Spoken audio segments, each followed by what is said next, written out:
Seja muito bem-vindo ao podcast Além da Reabilitação, o podcast que a gente vai falar sobre fisioterapia, ortopedia, medicina esportiva e muito além disso. Bom, hoje, nosso episódio número 1, a gente conta com a presença muito ilustre, um grande amigo, mas antes de a gente apresentá-lo, a gente vai dar alguns recados, coisa rápida. Primeiro é sobre o nosso patrocinador, a Kinesia. É uma plataforma inteligente criada para fisioterapeutas que buscam produtividade, organização da clínica, prontuários, agendamento, tudo isso de forma muito inteligente para otimizar a rotina clínica do fisioterapeuta. Uma plataforma moderna, intuitiva, de fisioterapeutas para fisioterapeutas. E agora o segundo recado, para você se inscrever no nosso canal, curtir, deixar seu like, compartilhar, porque isso vai ajudar bastante a gente. Bom, hoje a gente conta com uma presença muito ilustre, um grande amigo, o Dr. Pedro Belei Rocha, não tostão da tua palavra, fala aí quem é o Dr. Pedro. Cara, sou Pedro, ortopedista, ortopedista especializado em ombro e cotovelo, atuo aqui em São José dos Campos, a gente trabalha há um tempo já junto, trocando pacientes, enfim, e tratando muita gente. E primeiramente agradecer aí os três, né? Legal. Pelo convite, estou muito honrado, muito feliz aí por estrear nesse projeto e por estar participando de um projeto novo. Com uma equipe que eu confio bastante, que eu admiro bastante aí o trabalho de vocês. Legal. A gente que agradece. Bom, eu sou o Robson, fisioterapeuta. Se apresenta aí, meus colegas. Eu sou o Jorge, também sou fisioterapeuta e estou aqui com o meu colega Vinícius também. Eu sou o Vinícius, também fisioterapeuta, sócio aqui do meu colega Robson e Jorge. E agradecer aí também a presença do Pedro, pra gente falar bastante aí de fisioterapia ortopédica e medicina.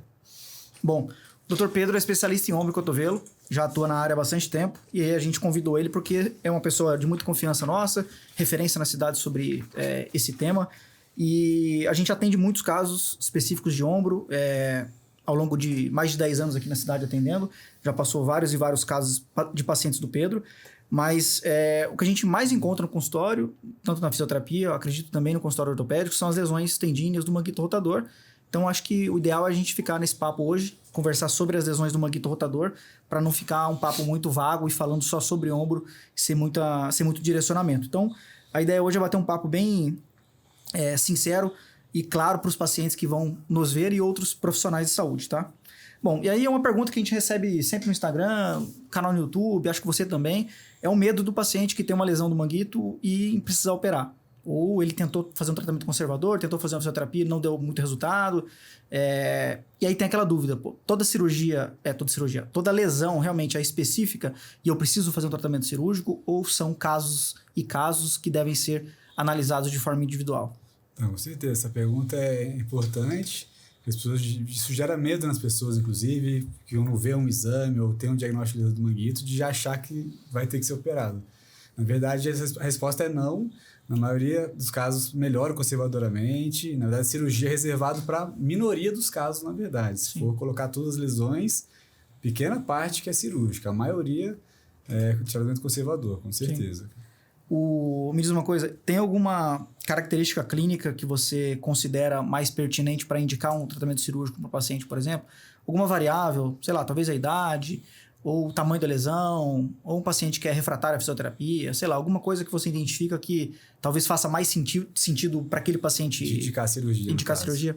Então, a indicação cirúrgica é individualizada e ela também são vários fatores, né? É difícil a gente conseguir organizar de maneira clara e direta, né? Então, uma das críticas que eu vejo, inclusive profissionais, às vezes usando critérios, é simplificar demais a indicação cirúrgica. Por exemplo, simplificar que lesão total é cirúrgica.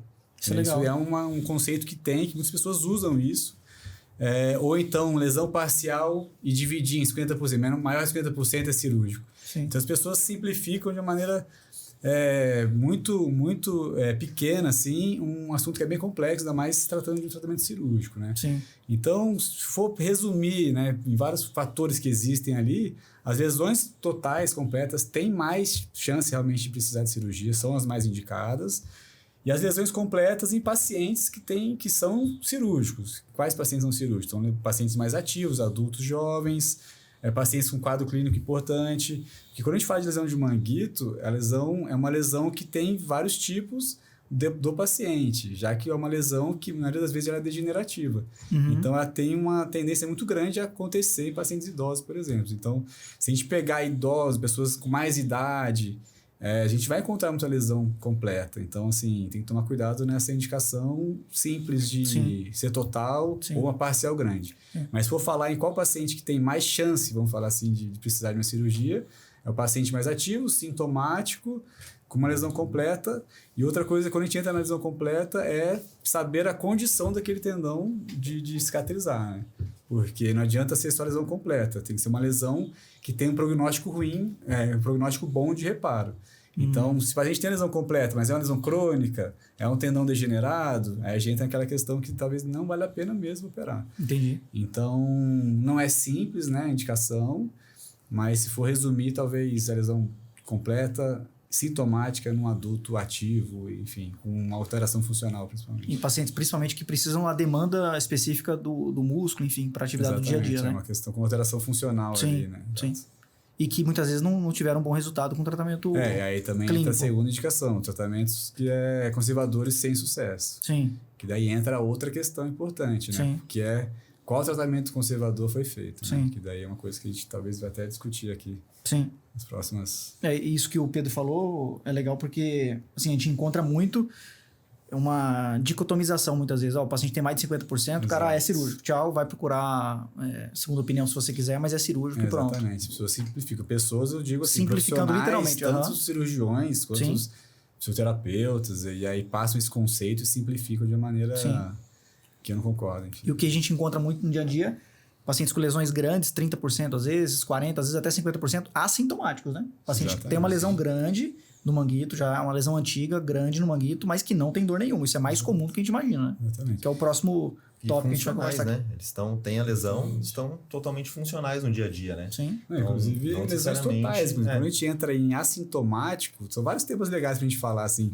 Quando a gente entra no assintomático, entra uma questão até na lesão total, né? Porque tem pessoas, tem um conceito que eu vejo de maneira errada, que a lesão total é cirúrgica a ponto de dependente se tem sintoma ou não, né? Sim, então, isso é outra questão que a gente vai discutir em relação a por que tem que operar a lesão Sim, total, sem sim. sintoma, enfim. Sim.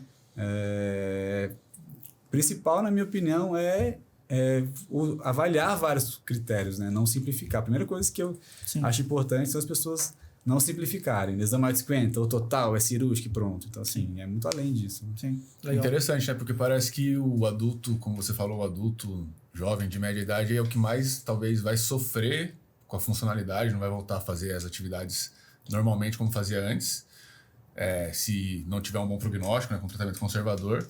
Então ele vai ter o melhor custo-benefício mesmo, né? Ou seja, ele realmente chegou num teto ali que ele alcança, o tratamento conservador, e da mesma forma ele tem talvez qualidade de tendão para que seja feita a abordagem. Exato. E ele tenha o melhor benefício dessa cirurgia, né? Exato. O tendão é o paciente que tem mais chance de ter bons resultados com a cirurgia. Mas, inclusive, o contrário também existe na minha visão. Quando o paciente é jovem, eu tenho uma tendência até a indicar menos cirurgia, porque a gente vai falar disso, mas a gente sabe como que é o pós-operatório de manguito rotador, né? Como ele é difícil, como ele envolve riscos de rigidez, de dor persistente. Então, você pegar um paciente, às vezes, ativo e achar que é a cirurgia porque ele é jovem, na verdade, você pode deixar um ombro ali, às vezes, até doloroso, não ter resultado que alcance a expectativa, né? Sim. Então, tem que ter muito cuidado, até nisso também, questão Sim. de idade, né? Eu acho que essas lesões do manguito, sinceramente, são bem desafiadoras. Eu acho que a gente atende bastante paciente. Eu vejo, assim, que tem pacientes que chegam com exames muito alterados e que, surpreendentemente, evoluem muito bem. Tem pacientes que chegam com lesões bem menores e nem sempre respondem bem ao tratamento conservador, né, Pedro? O que você acha em relação a isso, assim, cara? A gente sabe que a literatura fala bastante sobre isso, mas super... Eu acho que mesmo tendo muitos dados, é muito desafiador para nós clínicos. Parece que é muito difícil você prever ali na primeira consulta, assim, esse cara daqui tanto tempo vai estar bem. Então, assim, o que você acha? Qual que é essa relação aí dos achados de exame de imagem, com o prognóstico, principalmente, porque essa é a principal dúvida do paciente, né? Vou ficar bem, vou voltar a fazer meu esporte. Às vezes mais assusta o paciente, né, o exame de imagem do que traz informação. Traz informação benéfica, né? valiosa, né? Exatamente, E você falou tudo, o manguito rotador é desafiador para nós, né? Assim, pra gente que atende, vocês que reabilitam e tratam. Então, assim, porque o manguito, ele gera essa variável muito grande de sintoma, né? Sintomatologia em lesões que não são não conhecidas, ou seja, lesões maiores não são necessariamente mais sintomáticas, lesões menores, não tem essa linha, né, que segue de alteração de estrutura com sintoma, né? Então, o sintoma, ele varia até no oposto, né? Então, assim, porque a gente vê como é complexo, desafiador, porque talvez existe um fator multifatorial muito importante na dor, né? Sim. Que a gente fica falando muito de tecido, né? Então, quando a gente fala de manguito, de ruptura, a gente tem uma tendência de ficar falando de estrutura, né? Tendão, ruptura. E a gente esquece, né? Não esquece, mas assim, se a gente olhar só pro tecido, a gente vai esquecendo todas as camadas que vêm da dor, né? Do paciente, né? Psicossociais, enfim. Sim. Então, isso tudo acho que interfere, na verdade. Então, por isso que tem que tomar muito cuidado em falar de lesão em estrutura, assim. Sim. Principalmente quando a gente fala de exame, né? Que você perguntou do exame, de achado de exame. Então, achado de exame, a gente já sabe que ele faz parte da natureza. Achado de exame são alterações naturais que acontecem em todos os ombros, né? Então, conforme maior a idade, mais achados vão ter. Então, assim, é muito perigoso isso, porque culturalmente, tanto médicos quanto pacientes tem uma tendência muito grande a querer ir direto para a ressonância. Então, os pacientes já marcam a consulta para pedir a ressonância magnética, na verdade. Eles não vão para ser avaliado e perguntar, porque o próprio paciente já quer saber o que tem, e aí, dependendo do que ele vai interpretar, ele já se prejudicou no tratamento, porque ele já se rotulou com um monte de coisa antes de tratar, e às vezes o profissional também não tem uma visão, assim, clínica legal, assim, de próprio profissional que avalia, orienta até de maneira, né, fala errada, a palavra ruim errada, mas assim, a ponto de tratar olhando o exame, não olhando a parte clínica. E o exame de imagem, né? Não que ele não seja válido, lógico, ele é um complemento de uma avaliação muito física valioso, completa, né? Exame... Mas pensando nas lesões do manguito, tirando quando acontece algum trauma direto, boa parte ela é degenerativa, né? Então aquele paciente provavelmente ele já tinha uma alteração, uma lesão prévia que ele não sabia da existência. Por algum motivo X, ele começou a sentir uma dor no ombro. Exato. E aí ele vai e faz a ressonância e ele fica com medo daquele resultado. E aquele começa, rótulo depois, né? Aquele rótulo e começa a parar de fazer coisas que talvez estivessem ajudando ele, na verdade, né? Isso é uma coisa bem interessante. Hoje, inclusive, uns 2 pacientes falaram isso, assim, no consultório agora de manhã. E aí eu achei curioso, porque são coisas, assim, que eu acho legal a gente falar, trazer, que é a questão da expectativa do paciente, né? E um paciente hoje falou, 2 pacientes hoje falaram uma palavra que eu trabalhei com eles para tirar essa palavra, que é a palavra medo. O próprio paciente falou medo. O paciente falou que, parou de fazer academia, sei lá, 6 meses porque ficou com medo. Estava com dor no ombro. O outro paciente não lembra exatamente o detalhe, mas, ou seja, essas coisas estão todas, assim, muito fortemente, assim, nos pacientes. E se a gente começar a observar, a gente começa a observar como é frequente, né? Muito frequente. Então, assim, é uma coisa muito importante que eu vejo hoje em dia, né? São anos que a gente mais de 10 anos que a gente trata isso. No começo, eu já fui assim, de ser muito estrutural, muito ressonância, lesão, porcentagem, classificação do tipo da lesão. Começa a observar como é a lei, né? Então, assim, então a gente começa a perceber tudo isso, né? Então, um critério, mas um princípio que eu acho importantíssimo para a gente, para profissionais, é justamente tirar o olho só da estrutura. Sim. A estrutura é importantíssima para a gente entender, mas tem que olhar quadro clínico, tem que olhar perfil do paciente, tem que olhar tudo o que aconteceu. O paciente chega já com esse medo, porque fez um exame, porque parou de... Você não pode chegar e olhar num corte pontual ali, um exame, e já dar entender só com uma imagem. Ou seja, é muito além por causa disso. Sim. E o exame, ele é uma ferramenta muito valiosa, assim, né? O ressonância magnética é um exame padrão ouro, a gente vê todos os detalhes, mas ele é uma coisa, é uma ferramenta perigosa, assim. Acho que essa palavra é legal, paciente. Né? Então, assim, ao mesmo tempo que é muito bom, porque mostra tudo, ela tem que ter cuidado. Pro paciente em si pode ser perigoso, né? Exatamente. Pro paciente e pro próprio médico para tratar, porque ele pode interpretar de uma forma diferente. Para um caminho que talvez não seja o melhor naquele momento, né? Pode foca naquilo tapar os olhos às vezes e não olhar e já bota um diagnóstico na cabeça e vai às vezes longe, né, com esse diagnóstico, né? Então assim, é uma ferramenta que tem esses dois lados, né? É bom a gente ter cuidado. Acho que do exame de imagem pro paciente que está escutando a gente é ele conseguir discernir que nem tudo que apareceu escrito ali vai fazer sentido pro tratamento dele. Exatamente. E eu digo mais, assim, por prática, tudo que minoria das coisas escritas que fazem sentido. De verdade. Talvez uma coisa que acrescente é que, às vezes, o que está escrito ali deixa o paciente resistente ao tratamento que ele precisa ter, né? Exatamente. É muito comum a gente pegar o paciente que vai no consultório, já tá, cara, só tá com o laudo impresso, te entrega o laudo, eu tenho isso aí.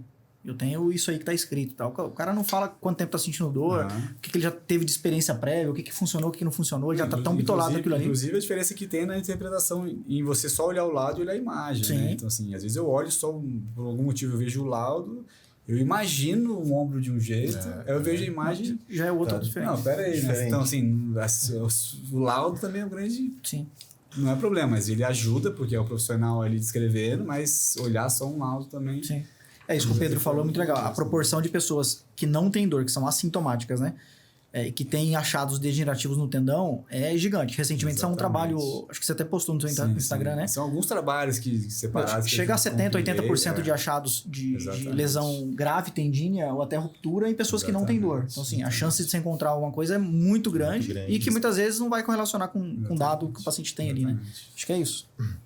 E entrando um pouco nessa seara, né, Pedro, você falou que o paciente fala de medo e tudo mais, mas quando o paciente ele tem aí um diagnóstico ou a resposta de um exame de imagem, qual que, na sua opinião, você vê diariamente que é o maior erro, o erro capital que esse paciente comete, que pode prejudicar ali a reabilitação, o tratamento, a evolução dele? Talvez ali ele parar realmente de fazer tudo, começar a fazer um repouso absoluto, ou ele começa a se automedicar e isso vai enganar, vamos dizer assim, a dor dele, ele força ali demais para um lado errado. O que você vê mais acontecer no dia a dia? Eu acho que o principal problema, na verdade, é a própria palavra medo, né? Eu acho que o medo já leva a catastrofização, já faz o paciente já não confiar no processo, o paciente ele fica resistente até o que os profissionais estão ali para ajudar, na verdade. Isso vai interferindo, acho que no cérebro mesmo, em relação à percepção de dor. Então, por mais que a estrutura consiga recuperar e ficar bem, ele já pode cair numa dor crônica, por exemplo. Então, acho que o medo é o principal. Mas o medo vai gerando outras coisas. Gera realmente a parar de fazer atividade, que ter medo de movimentar, cinesiofobia. E aí vai gerando todo um lado de resultado insatisfatório, né? Porque a gente sabe que o movimento, né, para coisa articular e ortopédica em geral, é movimento que trata, né? Então, tratamento é com movimento. Fisioterapia é movimento, né? Acredito nisso. Então, assim, e o que vai fora da física também, né? Atividade física. Então, assim, a pessoa para de fazer atividade física e fica com medo, a atividade física vai parar de mexer aquela articulação, aqueles tendões, mas vai parar também de dar bem-estar, vai parar de dar um monte de coisa também que também envolve na dor, né? O próximo gancho era basicamente isso. Se o paciente realmente precisa parar de treinar, e na maioria das vezes não, né? Exatamente. Quando bem orientado, bem diagnosticado. Isso é uma coisa que culturalmente eu percebo, assim, dos pacientes, que eu percebo talvez das gerações anteriores de profissionais que tinham como... Eles colocavam mais medo, os profissionais tinham medo de musculação, né? Você vê os ortopedistas mais velhos que já aposentaram, eles têm uma resistência a entender, assim, antigamente tinha esse conceito, eu vejo isso, de para de fazer musculação, de repouso, de mobilizar, né? Antigamente era mais isso. E aí na população culturalmente ficou isso, né? Então os pacientes têm essa tendência de proteger. Então o que eu tento sempre na parte de educação do paciente é fazer ele entender que eu não precisa parar de treinar, falo para parar, mas a gente tem que entender também, lógico, com algumas exceções, né? Obviamente. Mas o paciente, na verdade, adaptar, entendeu? Adaptar o movimento, adaptar a carga, adaptar e com profissionais ajudando sempre, né? Porque o paciente sozinho não vai conseguir fazer essa adaptação. Mas uma coisa que eu faço de rotina é realmente não para, E vamos ajustar, lógico, com suas peculiaridades aí de cada esporte, cada situação, lesão, enfim. Sim. Hoje um conceito mais moderno de reabilitar as tendinopatias é tentar deixar o paciente sempre fisicamente ativo.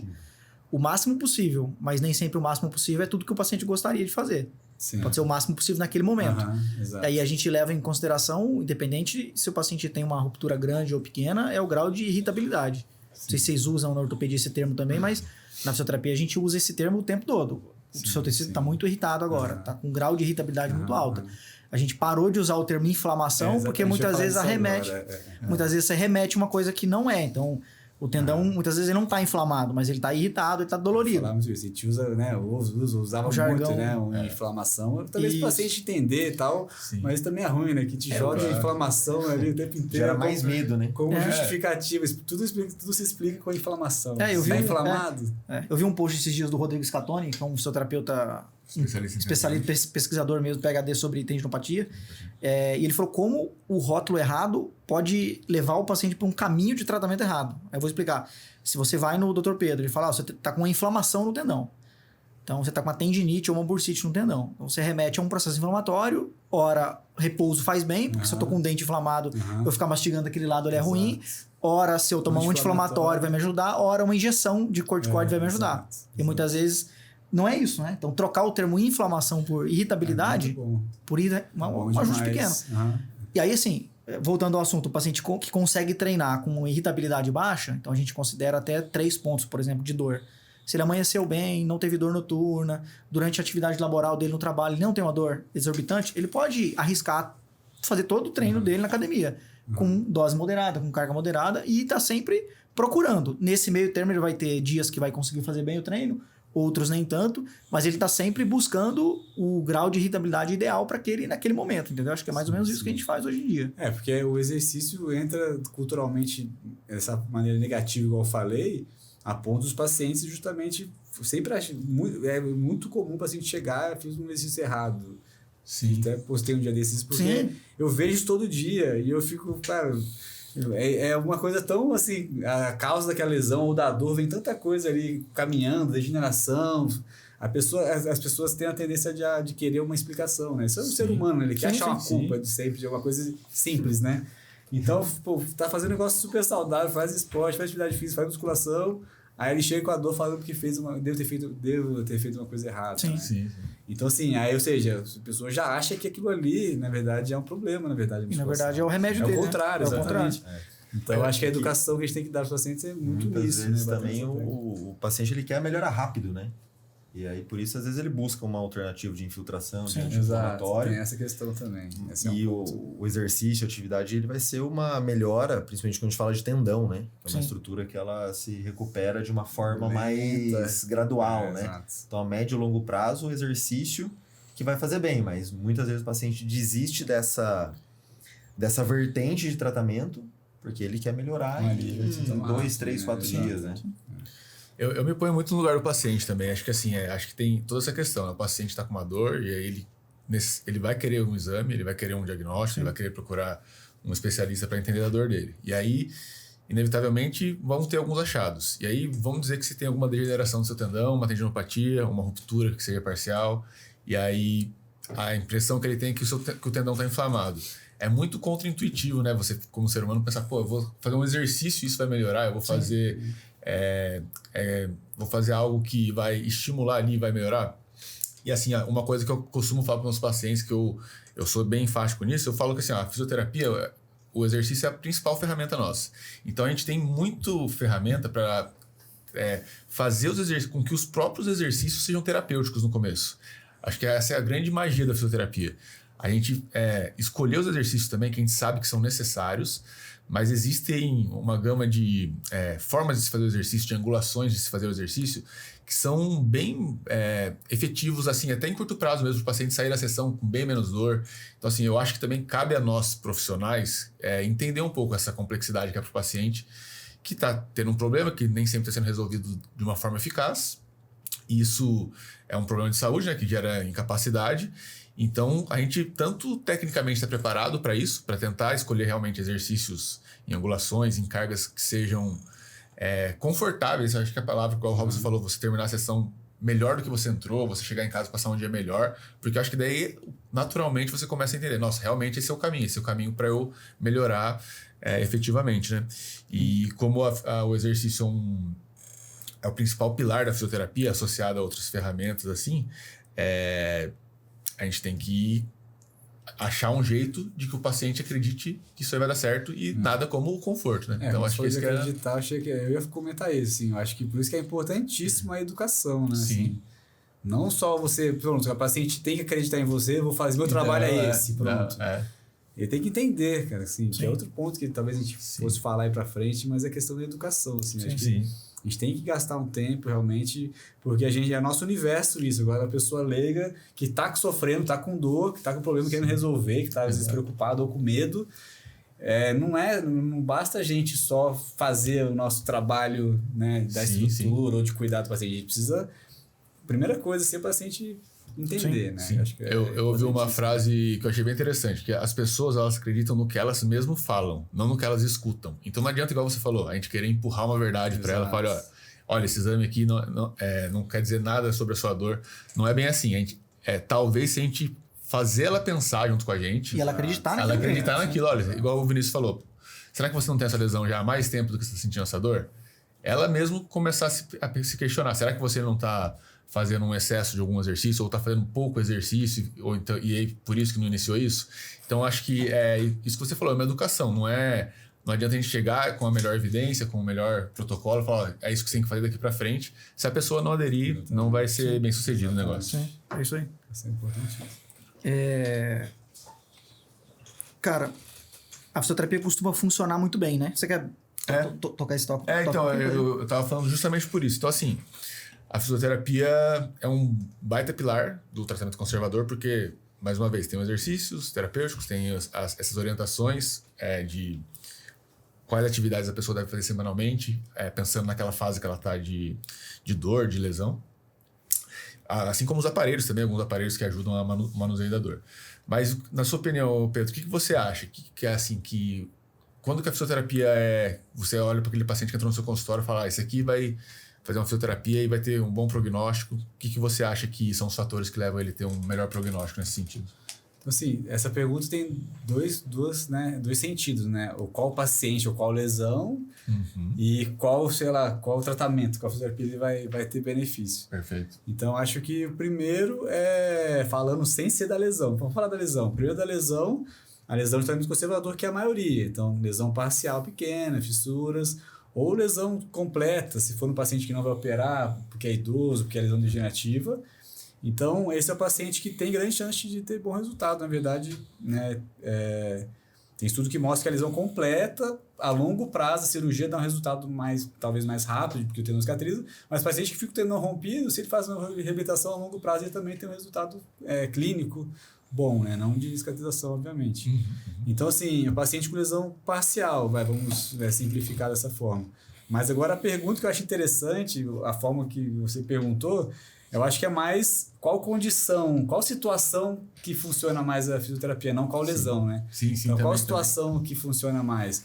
É o paciente que entendeu o problema dele, que é o que a gente está falando agora de educação. É o paciente que entende, ele entendendo, ele vai confiar, se ele entende o problema e tratamento, você chegar com um tratamento que ele entendeu, ele vai confiar no tratamento. Então, o paciente confia no tratamento. Sim.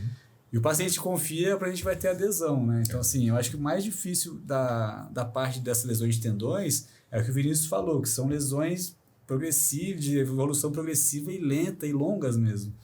Então, o que eu gosto de falar sempre no começo para o paciente, acho que o paciente tem que entender, ele assumir esse tratamento longo que ele vai começar a fazer, por exemplo. Porque é longo prazo. Então, paciente com dor, paciente que se não tiver entendido o problema, se o paciente está inseguro com quem está tratando ele não vai ter paciência de confiar e ficar lá meses. Ele vai estar achando que está fazendo uma coisa que não está adiantando nada e não vai seguir. Sim. Então, acho que assim, a resposta que eu vejo como boa para essa pergunta é não, porque a lesão ela abre vários fatores. Vários leques de possibilidade, né? Não dá para simplificar. Sim. Mas eu acho que assim, o paciente vai se beneficiar, o paciente isso. Por isso, se a gente for pensar, qual a importância que tem isso, né?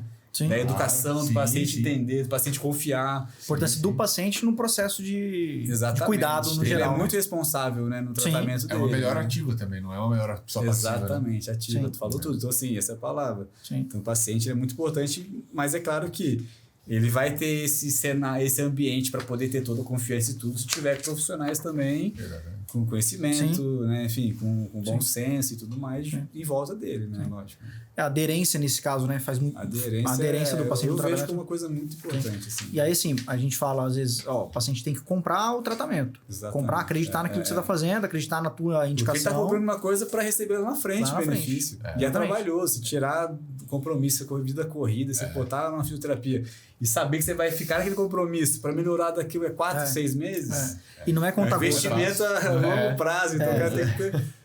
Assim, literalmente é um tratamento em conta-gotas, mas que a melhora não é linear. Então o paciente vai fazer, às vezes, 10 sessões e não vai melhorar nada. Exatamente. Na 11ª sessão, ele, nossa, tô 50% melhor. Assim, é um negócio que é construindo aos poucos. Exato. E é muito difícil o paciente comprar isso, cara. Às vezes, na clínica a gente vê muito comum. O paciente tem a indicação de fazer 3 meses de fisioterapia, sei lá, 20 sessões. Ele quer fazer as 20 sessões todos os dias. Ele acha que é quantidade, né? Quanto mais rápido ele fizer, mais rápido ele vai recuperar. É igual o jiu-jitsu, que quer ganhar grau logo, que faz 3 treinos por dia, né? É tipo isso. E vai ganhando Pegar a grau. faixa preta com 2 anos. Aí é questão do paciente não ter sido bem educado às vezes. Então é o nosso papel orientar ele.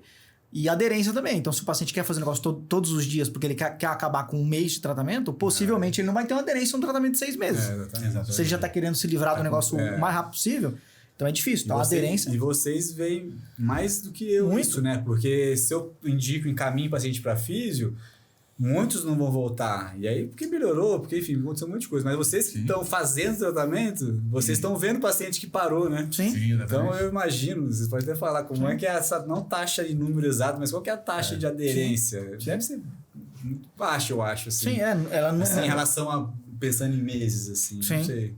Depende disso que a gente conversou agora, do perfil do paciente mesmo, entendeu? Então, tem pacientes que compram mesmo a ideia, que entendem do problema, estão bem orientados, eles têm uma aderência maior, Sim. mas tem paciente que já tem uma aderência, cara, muito pequena. O cara Sim. quer realmente fazer tudo no mesmo, vamos dizer assim, na mesma semana, acabar com as 10 sessões para se livrar rápido. E o nosso papel é orientar o cara que é tempo dependente. Não adianta fazer 20 em 1 mês. Exatamente. E também não adianta fazer 20 em 6 anos. Exato. Você tem que ter uma certa adesão e aderência no tratamento, né? Tem que ter uma regularidade. Sim, e seguir, né? sim, exato. É isso. Mas assim, o paciente comprar aquilo que ele está realmente colocando a pele dele em risco, né, em jogo, Exato. é fundamental, porque senão ele não vai porque acreditar em você nem ele nem. não vê o resultado, né, rápido, né? Então, assim, ele continuar em uma coisa que às vezes começa a gerar dúvida, né? Pô, será que o negócio tá Olha, funcionando? eu fiz 10 sessões, não melhorei nada. Então, essa insegurança E faz é normal ele- isso, cara. É normal o cara fazer 10 sessões, melhorar nada. Na 15ª ele começar a melhorar. E aí, milagrosamente, né? Com 20 sessões, ele tá muito bem. Cara, é inexplicável. Tem pacientes que melhoram rápido na primeira tem essa sessão. variedade, exatamente. Tem muitos casos. Esses dias eu fiz uma avaliação de um paciente com tendinopatia também, mas de patelar. Ele pedala e de repente ele começou a correr, fez uns trotezinhos e desenvolveu uma tendinopatia patelar. Parou de correr, parou de ir na academia e foi fazer uma avaliação. Falei, cara, você tá no caminho certo, acho que a corrida não fez bem naquele momento, mas pode voltar full para as coisas que você tava fazendo. Exatamente, sim. Eu acho que sim. A gente sabendo que tem tendinopatia, manguito, que é o tema, são tratamentos longos, não é que todo mundo vai demorar 6 meses, né? Mas acho que já jogar essa expectativa vai ser bom, porque o que vai demorar tá dentro do Sim. que você explicou, e o que melhorar antes já vai ficar mais feliz ainda, porque já superou a expectativa dele, né? Exato. Mas sobre a Assim, aderência, eu acredito que o caminho que o paciente toma é fundamental. Então, por exemplo, se como o primeiro especialista ele passou com você e você já deu essa primeira grande orientação para ele, e aí chega lá na clínica, ele passa conosco e também a gente reforça isso, a gente fala da importância de todos esses quesitos, eu acho que é uma boa forma da aderência acontecer, porque, de novo, a gente falou, não é confortável, não é o melhor cenário, não é fácil. E eu fico sempre conversando com o Robson, com o Vinícius, eu falo, cara, a nossa área é complexa, né? Se você quer construir uma casa, por exemplo, se você quer comprar um carro, as coisas são objetivas, e você, geralmente, o ser humano toma essas decisões pensando em critérios objetivos, enfim, em decisões racionais. E na nossa área é exatamente isso, a gente tem que explicar para o paciente, o curso dele pode ser muito variado, isso varia muito entre os pacientes, então acho que o fato de ter a gente falar a mesma língua, por exemplo, ele passar com você, e aí você já abrir essa expectativa para ele e falar, ó, não é nem tão ruim, mas assim, é desafiador. E aí ele chega lá pra gente, a gente também reforça isso, acho que isso é fundamental. O paciente, ele se sente acolhido e começa a ter sentido as coisas. Ele começa a ter... Se começar a ter divergência, isso já é segurança. É muito... Em qualquer lado, né? Ou o genético a gente tá falando, porque meu físico eu confio, não acho. Ou não, ao contrário, o médico falou isso, o físico falou outro. Exato. Então, assim, acho que... Mas não é nem questão de combinar, né? De falar a mesma língua. É questão de você estar com profissionais, trabalhando junto, profissionais que estão com a mesma forma de pensar, que você, igual como eu falei no podcast, eu fui feliz de ter vindo aqui, porque vocês são pessoas que eu admiro o trabalho e eu me identifico, né? Acho que essa é a palavra. Sim, exatamente. Eu me identifico porque a gente pensa parecido. Sim, exato. Então isso ajuda muito no resultado do paciente, na verdade. Não só entre a gente e nossa relação, assim, falando de resultado mesmo. Sim. Mas com certeza o peso do paciente que vai até você, Pedro, e busca sua opinião num momento como esse, cara, a sua opinião vale muito para uma pessoa dessa. Você vai mudar muito o desfecho da vida dessa pessoa. Então, você ter essa consciência faz toda a diferença. Sim. Toda a diferença. A gente vê no dia a dia que existem pesos, cara. Lá, a gente já tá na cidade há 10 anos. Então, é diferente da informação que eu vou passar para um paciente que já me conhece por outros casos que foram atendidos lá na clínica, do que eu fosse orientar o paciente se eu já tivesse acabado de me formar. Então, o peso é diferente do Robson de hoje do Robson de 10 anos atrás. E se eu tenho uma mesma conjuntura de um outro profissional, de uma outra área, que vai complementar aquela informação, já vai subindo um pouco a régua, o paciente vai ficando mais confiante, né, cara? Mas isso não só do paciente, não só pelo fato do paciente ver que você é experiente, mas por melhora nossa mesmo, né? Sim. Por exemplo, igual eu falei, antes no começo eu tinha uma tendência, acho natural, de ser muito mais objetivo, e lesão, e quantidade, e tamanho, que hoje em dia eu vejo muito diferente. Eu fui, né, mudando minha visão a ponto de ver as diferenças além disso, né? Sim. Que é o que eu trouxe aqui no começo, porque acho que é uma coisa importante para o profissional, para o paciente entender, enfim. Então, acho que a experiência ajuda muito, mas uma experiência que tem que ser buscada, né, na verdade, né? Assim, não é só tempo, né, de profissão, a gente tem que estar sempre buscando, tem que estar atualizando, tem que estar com essa vontade de melhorar, né? Entender melhor, né? Enfim. Sim. Tem um tópico aqui que é um pouco mais pra frente, mas faz sentido isso que você está falando agora. O que atrasa muito a recuperação do paciente às vezes. Além dessas variáveis aí, que é o tópico 8 aqui, as coisas que atrasam a recuperação. Assim, tem pacientes que têm alguns marcadores que... Não tô falando de aderência, essas coisas, mas assim, o paciente que tem sobrepeso, que foi sedentário a vida inteira, tabagista, que é diabético. Então, assim, nem tudo são flores também. Alguns marcadores metabólicos, sistêmicos, podem fazer mal para o paciente. A gente também orienta isso. Pelo menos eu falo para o paciente. Não sei o que você... o que você pensa sobre, eu queria abrir para você poder comentar sobre, mas eu sempre falo para o paciente, ó, você tem 50 e poucos anos, é diabético, o senhor nunca fez atividade física. É diferente se tivesse uma tendinopatia em mim, que tem 35 anos. Então, para você, a gente pode considerar um tratamento um pouco mais longo. É mais ou menos assim que se aborda os pacientes também, nesse tópico dessas variáveis que atrasam a recuperação. Porque daí depois o próximo tópico é sobre... cirurgia, né? Quando realmente o paciente precisa ser encaminhado para cirurgia. Mas acho que legal a gente comentar isso aqui. Esse tópico é importante para a gente também trabalhar expectativas, né? Eu acho que esse é também importante, porque é a individualização, né? Que a gente estava falando. Então, assim, por mais que a gente já fale que é longo, explique o processo, vai ter que individualizar. Então, assim, você pega um jovem lativo, você sabe que ele vai nesse caminho, tem uma chance melhor. Aí você pega o paciente que tem comorbidade, que tem dificuldade de entender em movimento... E aí você já tem que criar expectativa para o paciente nossa também, né? Como profissional, de também entender por que está demorando também. Para estar preparado para o que vai ser o tratamento. E então tem fatores metabólicos, como você falou, comorbidade, diabetes, sedentarismo, obesidade, tabagismo, coisas que atrapalham o tecido, né? Digamos assim, atrapalham o tendão. Deixa o tendão mais fraco. Deixa o tendão com pior qualidade, enfim. E com mais degeneração. E tem os fatores que são os não estruturais que a gente está falando. Então, pessoa que tem um perfil psicológico de mais ansiedade, pessoa que tem mais estresse, tem quadro depressivo, pessoa que dorme mal, pessoa... Então, assim, isso na consulta tem que ser conversado também, né? Porque você já entende que é um paciente que vai ter uma coisa que vai atrapalhar. Que vai desenvolver... O que atrapalha? O que atrasa o tratamento? Vai desenvolver uma capsulite depois. Exatamente. Aí entra a capsulite, porque está ligado com esse perfil, vai ficar rígido, vai demorar muito mais. Ele vai ficar mais ansioso, vai ter mais dor e vai ligar esse ciclo vicioso. Então, assim, são esses fatores que a gente tem que ficar de olho, tanto na educação, mas pra gente também, pra poder identificar e saber como conduzir, né? Aquela senhora que a gente atendia, a Isaura, Sim. que teve que refazer a cirurgia aquela vez, teve capsulite também, é esse perfil aí. Paciente ansiosa também, acelerada assim, diabética e tudo, aí faz cirurgia, capsulite, porque já tem vários outros fatores ali no meio do caminho que acabam atrapalhando a recuperação. Mas no conservador ela já vinha tratando comigo há bastante tempo, né? Que ansiosa, querendo melhorar sempre rápido. Exato. Então, assim, isso é importante. Não adianta a gente ficar vendo o tendão, vai falar do tamanho, da porcentagem do tendão, entendeu? Assim, é isso que a gente tem que avaliar. Então, fala, mas é uma lesão parcial. Isso é uma coisa. Agora, o perfil é super importante, né? Bom, acho que é isso. Bom, Pedro, aqui a gente vai entrar num tópico, né? Sobre quando a cirurgia ela realmente faz sentido. A gente já falou um pouco sobre... às vezes o tamanho da lesão não é o que vai direcionar a cirurgia... Vai depender muito da funcionalidade, da clínica do paciente, o que ele vai querer fazer, né, de atividade e tudo mais. E um tópico que tem aqui é falha do tratamento conservador.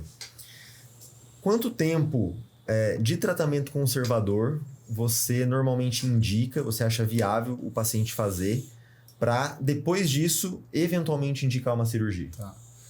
Assim, falando da indicação, né? Então, assim, lesão parcial...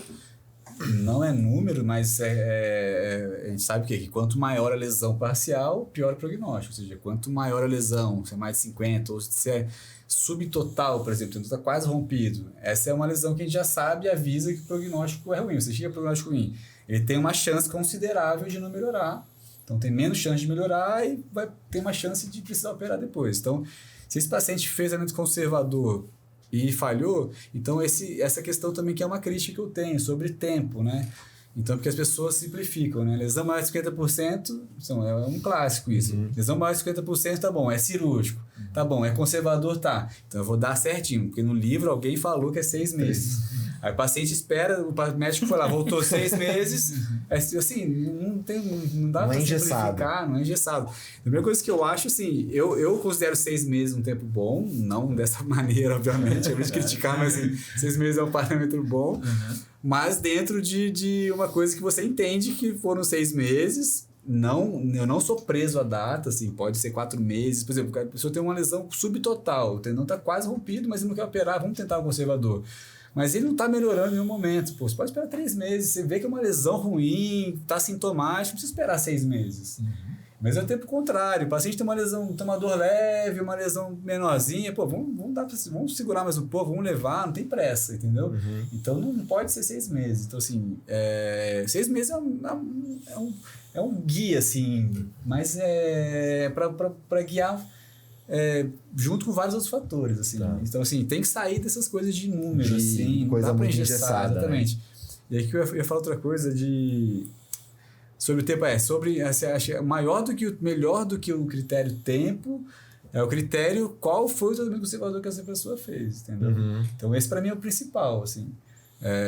Porque assim, a gente sabe que o conservador tem essa questão da aderência e tem a questão de como é feito, qual profissional fez, qual foi o protocolo, como é que foi essa fisioterapia. Eu pergunto, como é que você fazia fisioterapia? Né? 3 meses de fisioterapia, indo de vez em quando, fazendo analgesia, né? Só deitado na maca.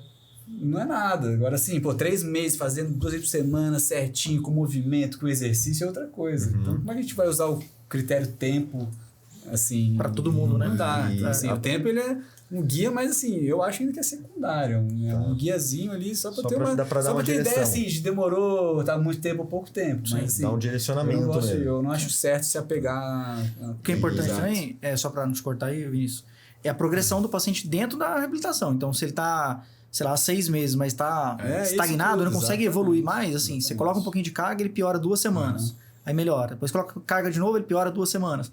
Sim, ele tá fazendo uma fisioterapia bem feita, mas não tem progressão, é um negócio que tá estagnado. É evolução clínica mesmo, né? Então, assim, nos casos, se for uma lesão com prognóstico ruim, e não precisa esperar 6 meses, você vê que não tá progredindo clinicamente. Aí a lesão, a gente olha na ressonância, vê que é um tendão que tá ruim ali, é uma lesão que tem grande chance de cicatrizar num reparo, então a gente muda o tratamento para cirúrgico, entendeu?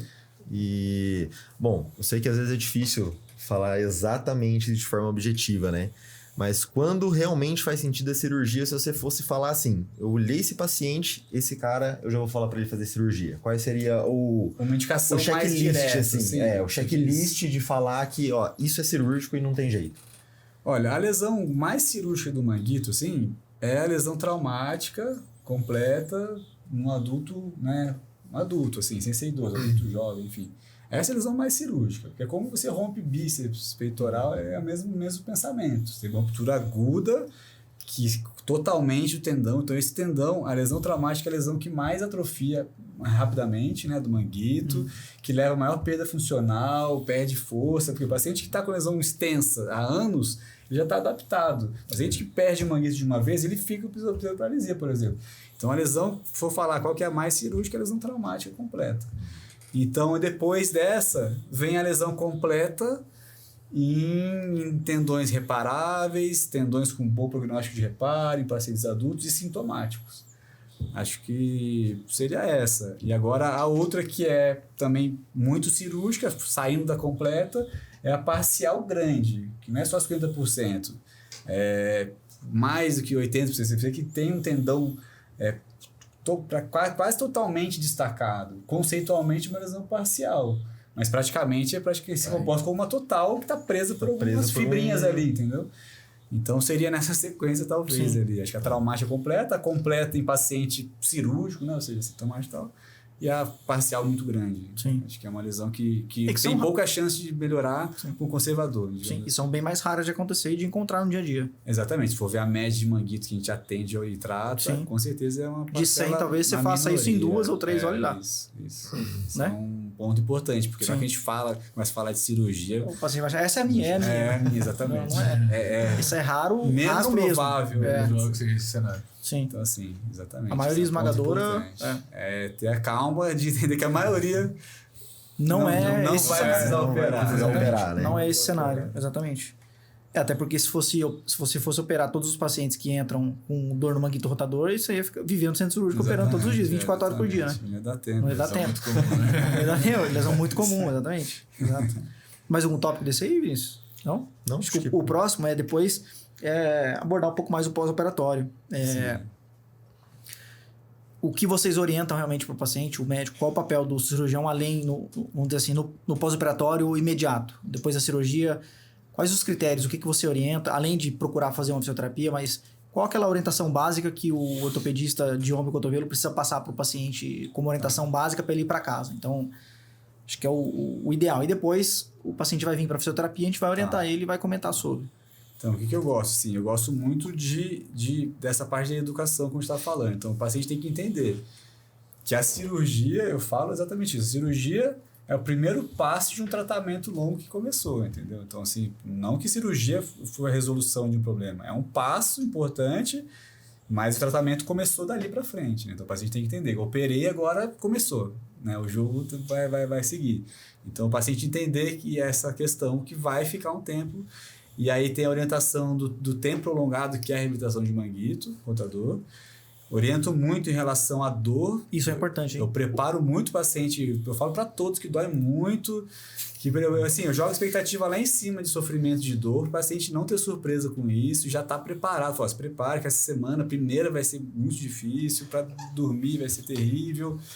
E vai melhorando cada semana, mas faz parte do processo. Então, eu tento orientar muito em relação a isso, né? Sobre esses 3 pontos do começo do tratamento, o tempo longo e a fase inicial que ele vai encarar logo depois ali, que vai ser muito difícil.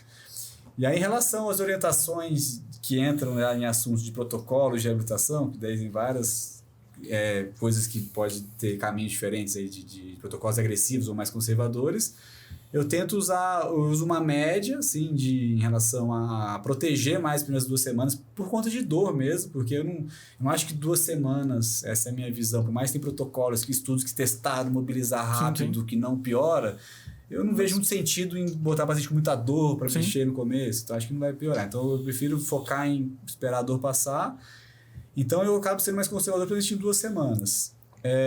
Em relação à imobilização, que é uma coisa questionável por estudos que mostram também que tirar tipóia cedo não tem problema, eu uso uma média assim, eu faço 4 semanas de imobilização, não contínua obviamente, em lesão que eu vejo que é pequena, paciente com tendão bom, então a qualidade de tendão e tamanho de lesão e qualidade do reparo, né? Porque se a gente sente segurança naquele reparo, 4 semanas é um tempo ok. E lesões, paciente idoso, de tendão degenerado, lesões grandes, eu seguro 6 semanas. Segurar é usar tipóia. Tá. Enfim, então a orientação é dele entender, e eu também falo de uma maneira mais macro, assim, de longe, falando, ó, vai ser assim, muita dor no começo, vai ficar na fase, eu divido em 3 fases para ficar simples, para a gente entender. Fase de proteção, tipóia, 6 semanas, depois fase de ganho de mobilidade e depois fase de fortalecimento. Agora que no protocolo as coisas se intercalam muito ali. Sim. Perfeito. Mas para poder ficar claro o paciente, ele já sair entendendo já essa sequência, assim, mais ou menos isso. Sim, é o que a gente explica para o paciente também. Essas Sim, fases de recuperação, a gente explica mais ou menos isso. E mais do que explicar só, a prática é mais ou menos isso mesmo, né? O paciente tem uma fase mais protetiva ali, que pode estar fazendo fisio ou não. Às vezes com 2 semanas o paciente aparece. Exatamente. Mas eu não vejo sentido também expor o paciente com 2 semanas ou 3 semanas de um protocolo muito acelerado, se o tratamento vai durar 8 meses no geral. Exatamente. E não vai dar um ganho gigantesco lá na frente. Talvez no meio do caminho uma pequena diferença, mas lá na frente o paciente vai estar bem. O que eu acho desafiador, na verdade, quando li estudo sobre isso, é pequenas variações no meio de cada fase, né? Sim. Deve ser muito para vocês também, assim, de quando começar uma mobilidade, né, passiva, assistida, até quando. Você conseguir encaixar isso, eu acho assim, uma coisa meio desafiadora, porque gera várias vertentes ali, enfim. Sim. Mas acho que é muito questão de bom senso e de individualizar, né? E o paciente que está assíduo, a gente é muito próximo ali dessa recuperação, sabe? Então a gente sabe mais ou menos o protocolo, a gente sabe o protocolo exato que se almeja fazer naquela semana e vai ser realizado aquilo de acordo com o que a clínica do paciente nos permitir, né? E eu acho que assim, mais uma vez, por mais que seja algo mais objetivo, né? A cirurgia é uma, como você falou, uma fase é uma cirurgia eletiva, é uma fase que você planejou aquele tratamento, você como médico executou aquilo lá que você previa, mas também sempre varia isso de pessoa para pessoa. Exatamente. Inclusive a parte clínica, assim, de evolução de amplitude de movimento, de força e de dor.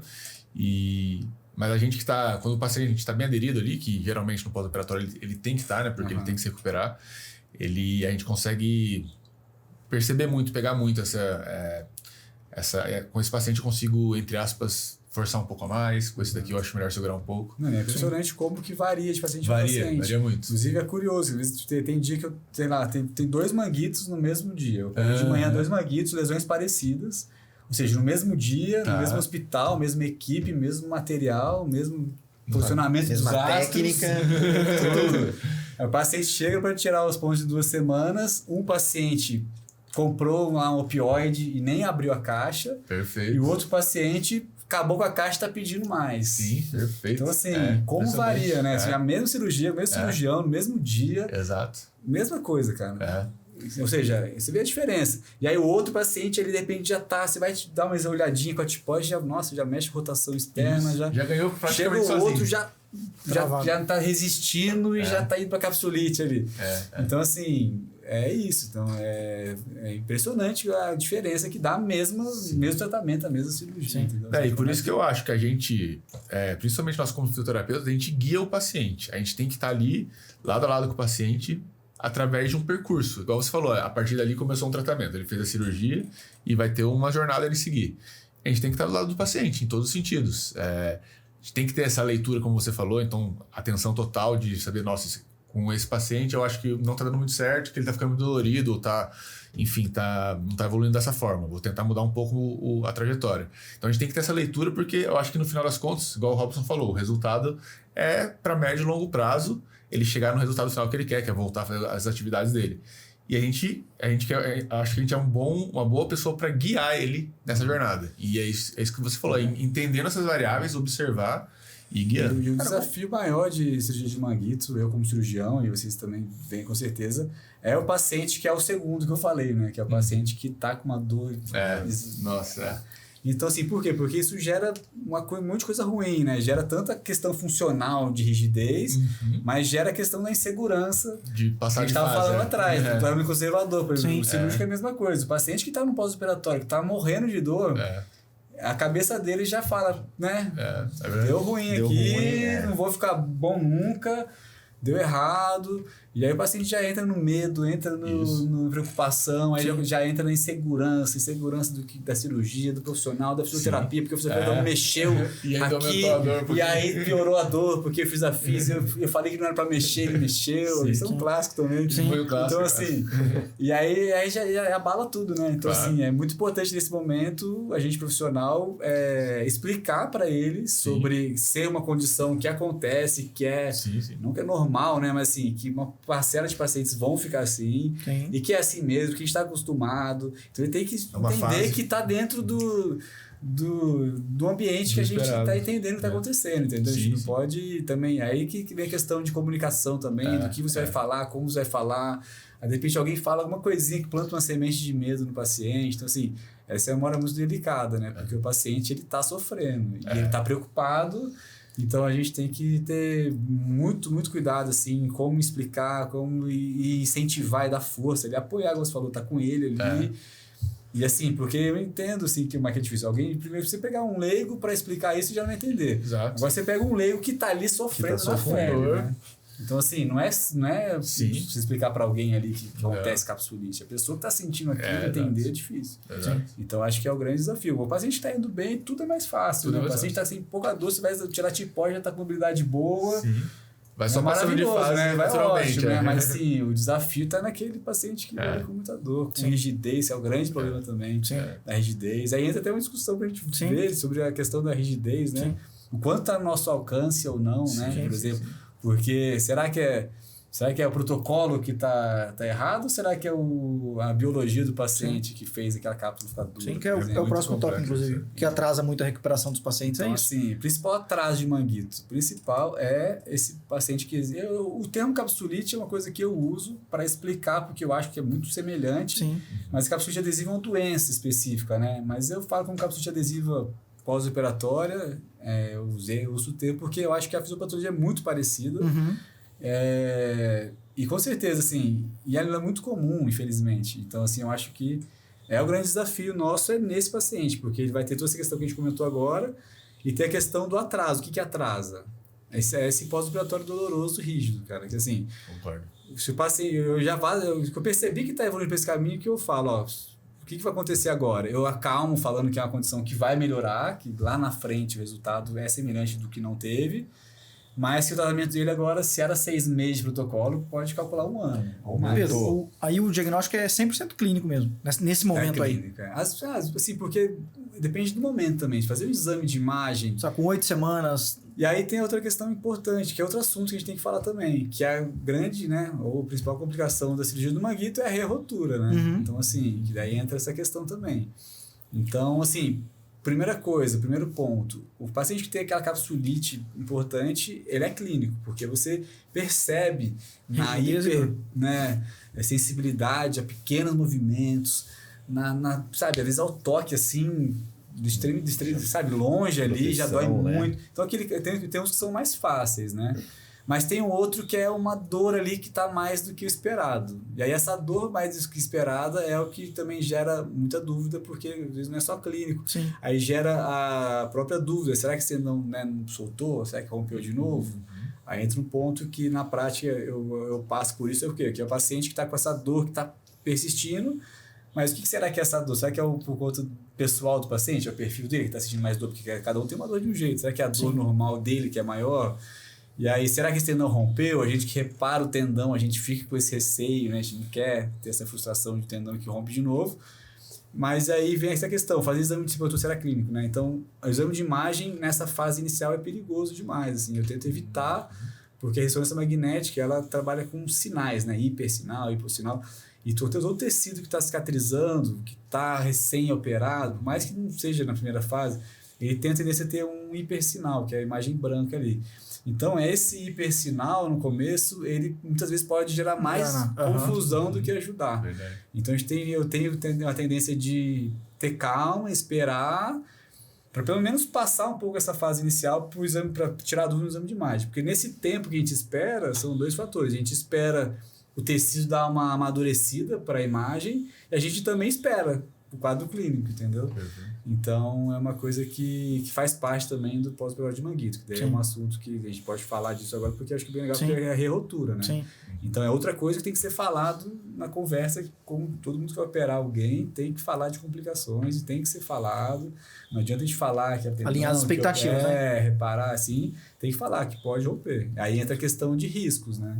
Aí são os fatores de risco de re-rotura, que é tamanho de lesão, degeneração, tempo de lesão, idade é o principal fator, tabagismo, enfim, diabetes. Então, é isso. Acho que o que atrasa pode ser uma complicação de re-rotura, pode ser uma capsulite, e é aí que acho que é basicamente o desafio isso, né? nosso ali, principal. Que atrasa a reabilitação é basicamente isso. O paciente muito sintomático e que não ganha amplitude de movimento. Aí você não consegue ganhar força. Teve essa capsulite...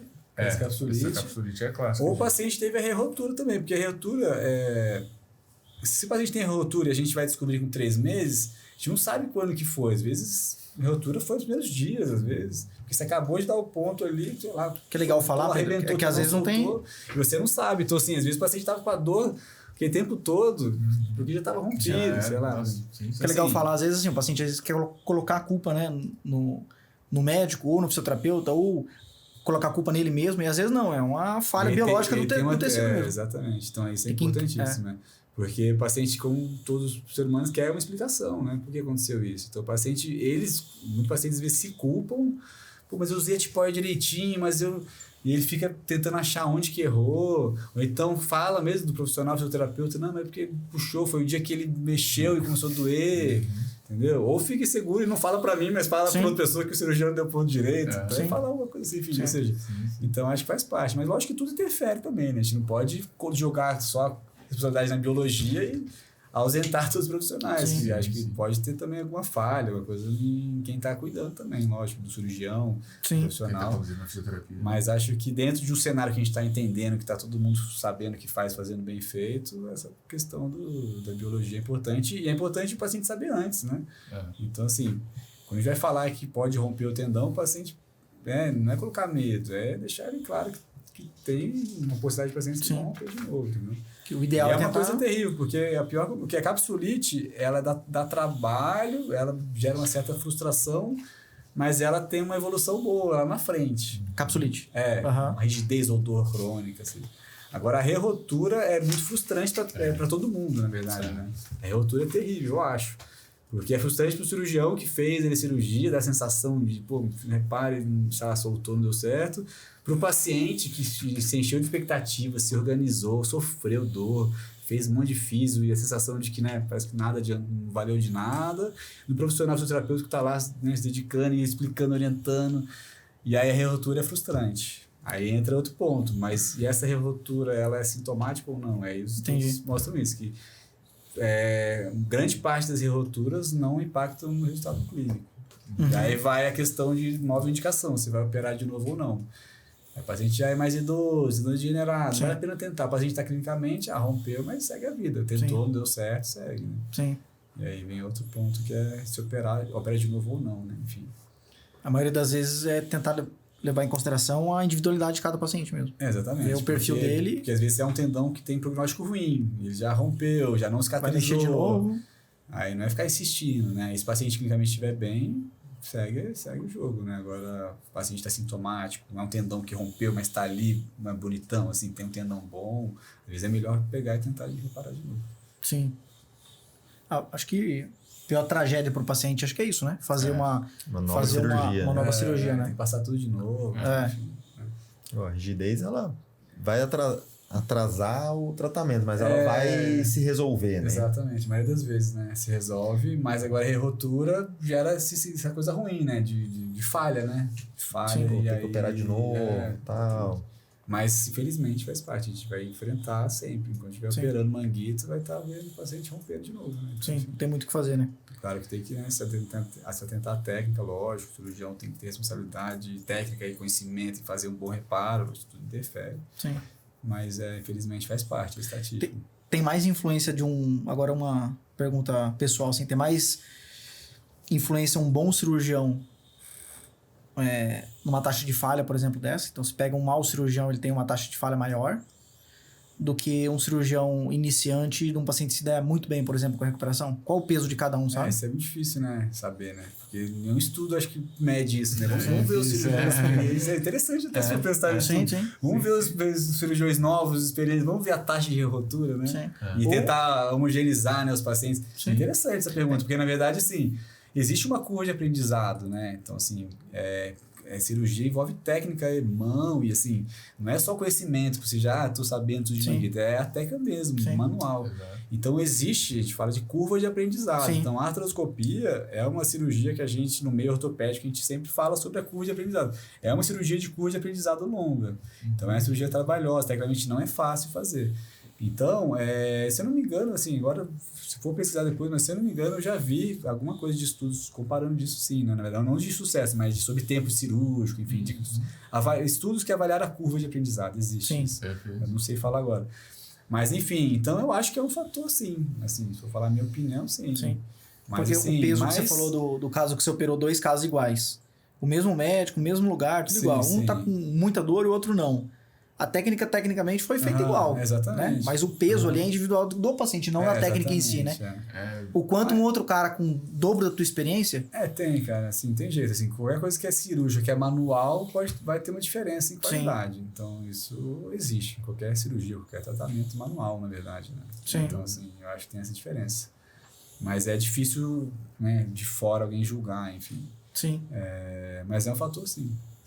Por isso que tem que, né, incentivar estudo, treinamento, isso tudo faz parte, né? Sim. Da interferência dos resultados. Né? Show. Falei, o próximo tópico é o 9. Tópico 9. Isso aqui, vamos ver se é meio polêmico ou não, Pedro. Mas existe algum mito sobre ombro?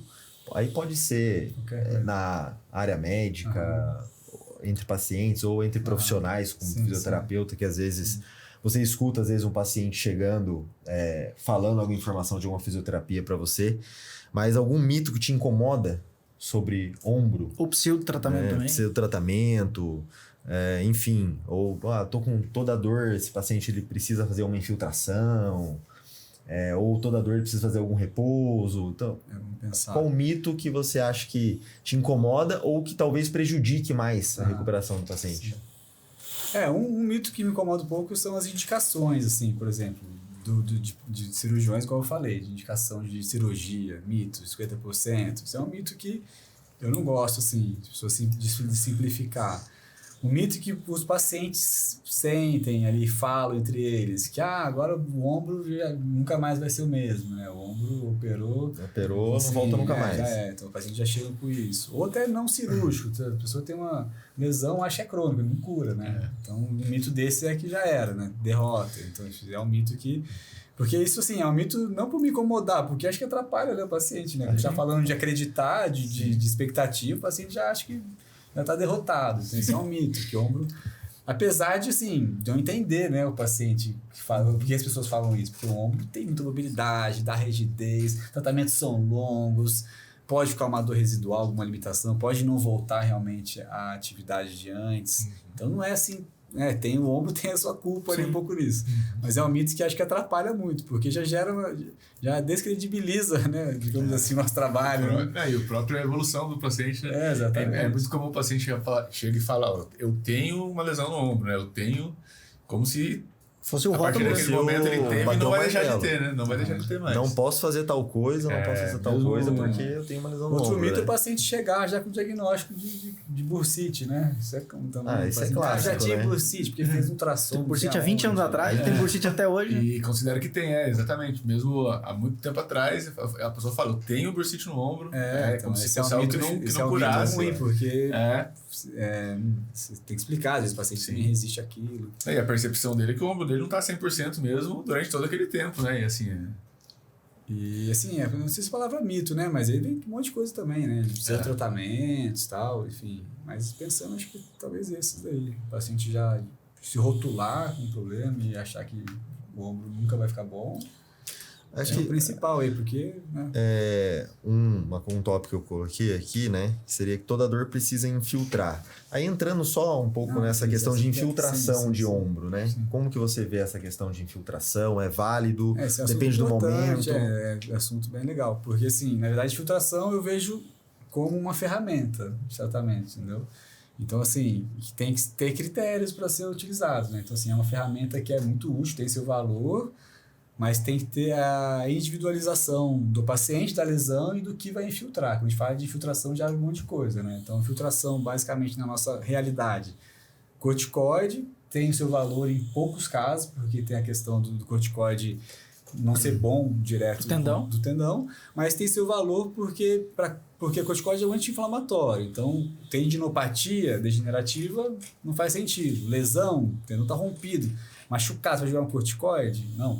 Mas tem quadro que está com inflamação importante. Tem uma bursite, eu indico mais para bursite, principalmente. Porque aquela bursa está com derrame ali, então vai super bem, entendeu?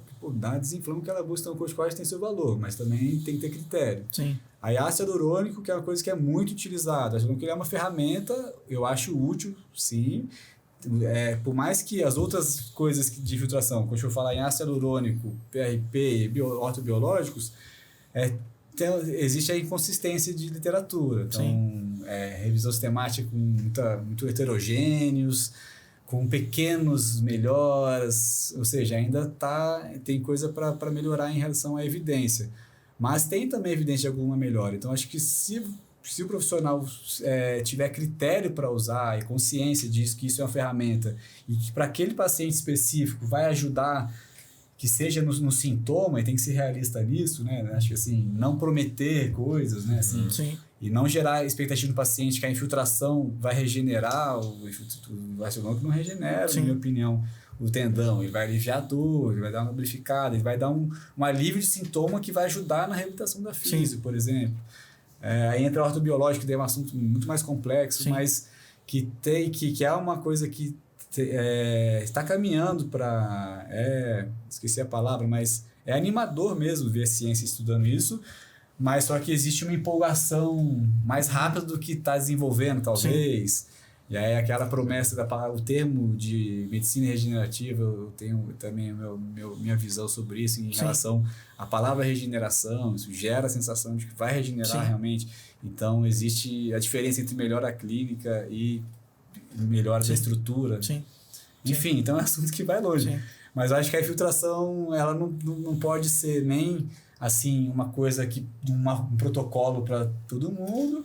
Também não pode ser, também, na minha visão, desacreditada, assim, de achar que é tudo charlatanismo e tal, porque, assim, eu acho que tem sua indicação, eu acho que se tiver critério, tiver bom senso, ela é uma ferramenta muito útil, entendeu? Então, acho que é isso, assim, acho que é bom senso, critério, conhecimento, individualização, são palavras, termos que eu acho que envolvem o bom uso da infiltração. Sim. Né? Mas é isso. O que a gente vê de fora, Pedro, é que o negócio tomou uma banalização muito grande, né? Exato. Então, eu não sei se é proposital esse rótulo de chamar de medicina regenerativa, se foi de caso pensado propositalmente para pegar um nicho, né, até comercial mesmo. É uma dor, né? Ou seja, um problema que existe, que a lesão... Que muitas vezes era degeneração.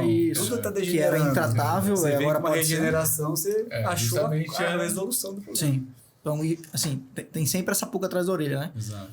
Mas no caso de osteoartrite, por exemplo, tem estudos já comparando com corticoide, com ácido hialurônico, tem uma leve diferença, um leve benefício para ortobiológico, mas nenhum desses estudos comparou regeneração de fato.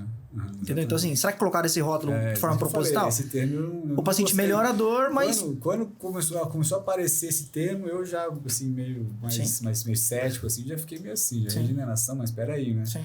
E aí é muito usado, e aí existe toda uma empolgação, existe marketing, tudo que já se apoia. Então, eu acho que o profissional tem que ter responsabilidade em ter o pé no chão com as coisas, né? Igual eu falei, nada é 880, não é isso não funciona para charlatanismo, nem que isso regenera tudo. Acho que tem que individualizar, tem que ter o bom senso e calma em relação a entender a evidência que ainda não está tão consistente. Sim.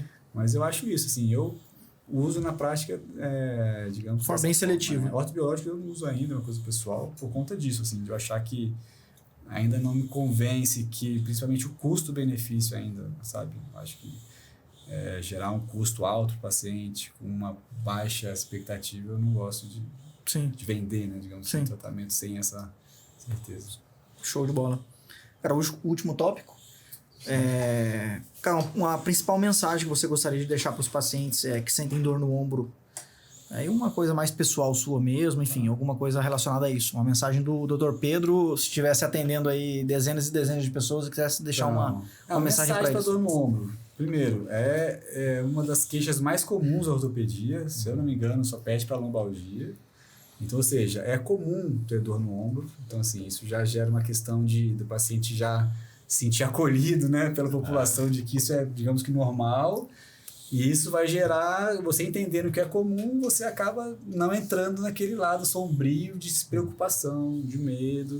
Então, assim, então, a partir do momento que você tem a dor, que isso está interferindo na sua qualidade de vida, procurar profissionais de confiança, acho que isso é muito importante. A indicação é algo legal, porque a indicação vem de um rastro de coisas boas ali, se as pessoas estão indicando, sabe? Então, ter referências, né? Acho que referência é a palavra, porque os profissionais bons têm mais chance de te ajudar, digamos assim, de te explicar, entendem mais o que acontece. E acho que é isso, ter calma, não ter medo, confiar, ter pessoas de confiança para você tratar e vai dar certo. Sim. Não vai ficar ruim para sempre. Não vai ser sem cura. Essa fase vai passar. O ombro recupera, né? Outra mensagem é que demora, né? Mas vai chegar. Sim. O ombro demora. Então, assim, Sim. tenha paciência, né? Se for um recado importante, tenha paciência. Sim. Quer finalizar com alguma coisa, Jorge? Não, assim, é muito legal ver a gente, né, nessa conversa que a gente teve hoje, assim, de forma mais informal, assim, como a gente está alinhado, assim, né, com o Pedro, que é um cara que a gente admira, que é atualizado, que opera bem, enfim, tem toda a parte clínica, acadêmica, enfim, que a gente admira, e é legal quando a gente conversa, assim, como tá familiarizado, o tempo inteiro concordando. E aí, muito familiarizado, assim, parece que você realmente vê os mesmos pacientes que a gente vê, assim, no caso, assim, as evoluções, esses detalhes, que são coisas que chamam a nossa atenção no dia a dia também, né? Essa observação que a gente tem, como você falou, a gente está disposto a melhorar cada vez mais como profissional, mas também de devolver isso para o paciente, enxergar isso, né, no que ele está sentindo, em cada detalhe que ele está sentindo, para poder guiar ele. Então é muito legal a gente saber que a gente está alinhado assim, acho que a gente cresce muito com essas experiências. Exatamente. E, inclusive, eu fiquei pensando nisso, né? Que foi o primeiro podcast que eu estou participando. E eu fiquei pensando, cara, assim, foi o